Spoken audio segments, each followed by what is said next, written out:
முதலில் தலைப்புச் செய்திகளை பார்க்கலாம். பல முனை ஆக்கிரமிப்பு போரால் பிச்சை எடுக்கும் நிலைக்கு தள்ளப்படும் இஸ்ரேல். கடந்த 2 ஆண்டுகளில் சுமார் 10 லட்சம் கோடி ரூபாய்க்கும் மேல் செலவு. காசாவில் உள்ள இஸ்ரேல் ராணுவத்தினர் ஆயுதங்களை கீழே போட்டு மண்டியிட்டு சரணடைந்தால் உயிர் பிச்சை வழங்க தயார்.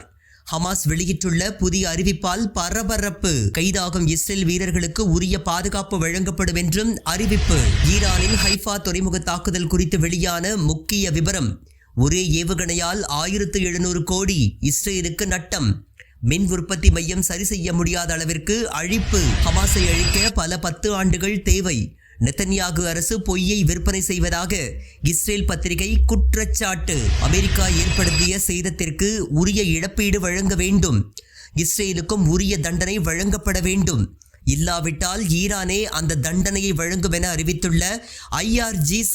இனி செய்திகளை விரிவாக பார்க்கலாம். ஹைஃபா துறைமுகத்தின் மீது ஈரான் நடத்திய தாக்குதலால் 1700 கோடி ரூபாய் சேதம் ஏற்பட்டிருப்பதாக தகவல்கள் வெளியாகியுள்ளன. ஹைஃபா கடற்கரையில் உள்ள எண்ணெய் சுத்திகரிப்பு ஆலை மற்றும் துணை நிறுவனங்களை குறிவைத்து 12 நாட்கள் போரின் போது ஈரான் அதிரடி மிசைல்ஸ் தாக்குதல்களை நடத்தியது. இதில் ஏற்பட்டுள்ள சேதங்களை வெளியிடாமல் இஸ்ரேல் கள்ள மௌனம் காத்து வந்தது. இந்நிலையில் அந்த எண்ணெய் சுத்திகரிப்பு ஆலையை நிர்வாகம் செய்யக்கூடிய பாசன் என்ற நிறுவனம் சேதம் குறித்த தகவல்களை தற்போது வெளியிட்டுள்ளது. அந்த வகையில் 150 முதல் 200 மில்லியன் அமெரிக்க டாலர்கள் சேதம் ஏற்பட்டுள்ளதாக தெரிவித்துள்ளது. இந்திய ரூபாயின் மதிப்பில் தோராயமாக 1700 கோடி ரூபாய் ஆகும். சேதங்களை சரி செய்ய 48 மில்லியன் டாலர்கள் கடன் வாங்கி இருப்பதாக டெல் அவீவ் பங்கு சந்தைக்கு அளித்த தகவலில் பாசன் நிறுவனம் தெரிவித்துள்ளது. சுத்திகரிப்பு ஆலையின் மின் உற்பத்தி நிலையம் பெருமளவில் சேதமடைந்துள்ளது. எனினும் இந்த சேத விவரங்கள் முதல் கட்டமானவை என்றும் இறுதியானவை அல்ல என்றும் பாசன் நிறுவனம் கூறியுள்ளது.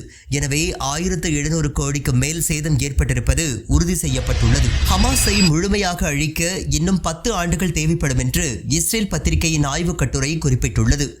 ஆக்கிரமிப்பு ஊடகமான எடியோத் அக்ரோனோத் பல்வேறு இஸ்ரேலிய ராணுவ ஜெனரல்கள் உளவுத்துறை அதிகாரிகளின் கருத்துக்களை பெற்று கட்டுரை ஒன்றை வெளியிட்டுள்ளது.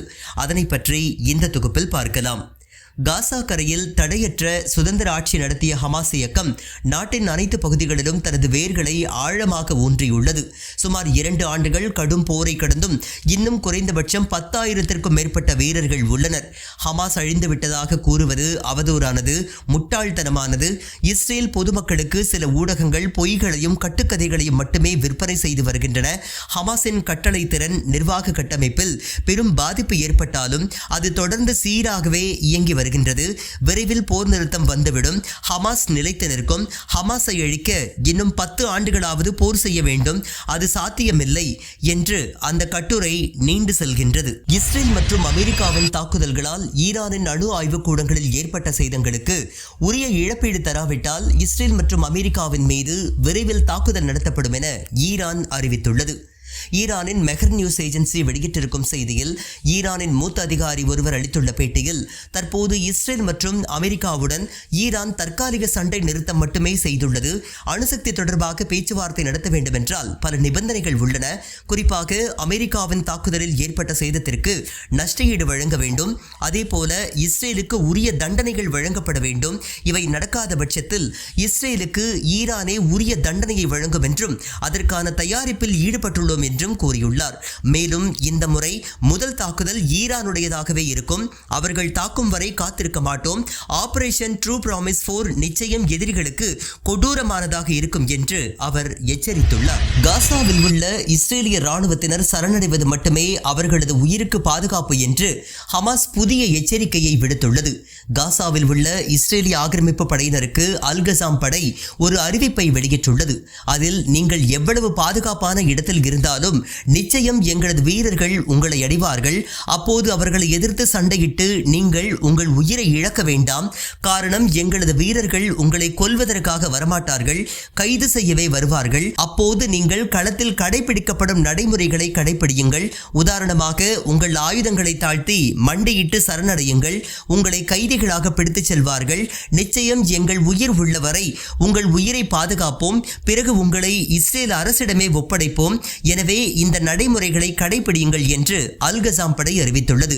வெள்ளிக்கிழமை அல்-கசாம் படை வெளியிட்டிருக்கும் புதிய அறிவிப்பில் இஸ்ரேலின் அனைத்து வன்முறைகளும் தோல்வியை தழுவி போராளிகள் விதித்த நிபந்தனைகளின் அடிப்படையில் தற்போது அமைதி பேச்சுவார்த்தைகள் தொடங்கியுள்ளது. தற்போது ராணுவ வலிமை மூலம் அவர்களால் கைதிகளை மீட்க முடியவில்லை என்று தெரிவிக்கப்பட்டுள்ளது. போர் வெறியாலும் போராளி குழுக்களின் பதிலடியாலும் ராணுவத்திற்கு அதிகமான நிதியை ஒதுக்கி தற்போது பிச்சைக்கார நாடாக இஸ்ரேல் மாறி வருவதாக புள்ளி விவரங்கள் தெரிவித்துள்ளன. காசா, லெபனான், ஏமன், ஈராக், ஈரான், தற்போது சிரியா என பல முனைகளில் தனது போர் வெறியை கட்டவிழ்த்து வருகின்றது இஸ்ரேல். அமெரிக்கா மற்றும் ஐரோப்பிய நாடுகளின் அடியாளாக இருந்து வருவதால் இஸ்ரேலுக்கு தேவையான அனைத்து நிதி ஆயுதங்களை இவர்கள் வழங்கி வருகின்றனர். அதே நேரம் ஈரான் கொடுத்த கடுமையான பதிலடி, காசா, லெபனான், ஏமன் போராளி குழுக்கள் கொடுத்த சம்மட்டி அடி என தற்போது பொருளாதாரம், ஆயுதம் என பல பற்றாக்குறைகளை நோக்கி இஸ்ரேல் நகர்ந்து வருகின்றது. இது குறித்து வெளியான தகவல்களை பற்றி தற்போது பார்க்கலாம். 2025ஆம் ஆண்டு பாதுகாப்பு பட்ஜெட்டிற்காக இஸ்ரேல் 32.7 பில்லியன் அமெரிக்க டாலர்களை ஒதுக்கியது. தற்போது அது போதாதென்று கூடுதலாக 12.5 பில்லியன் டாலர்களை ஒதுக்கியுள்ளது.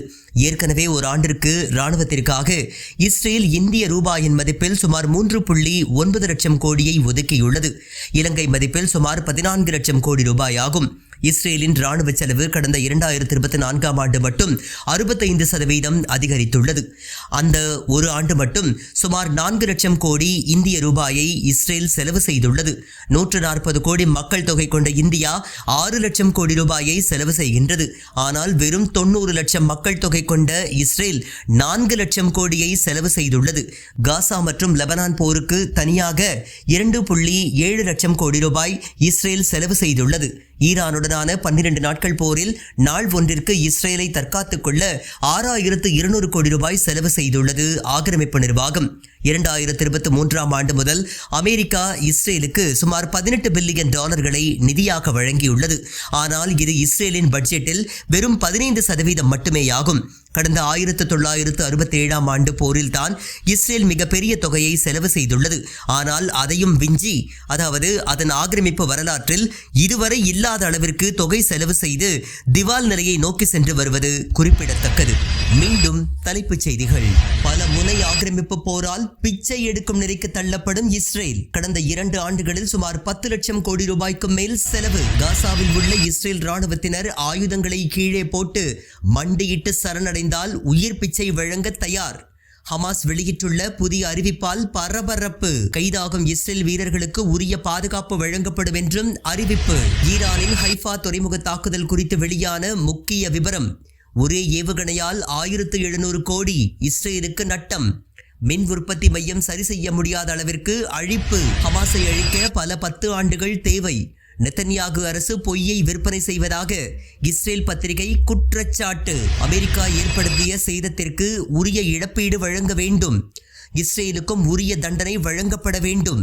இல்லாவிட்டால் ஈரானே அந்த தண்டனையை வழங்கும் என அறிவித்துள்ள IRGC.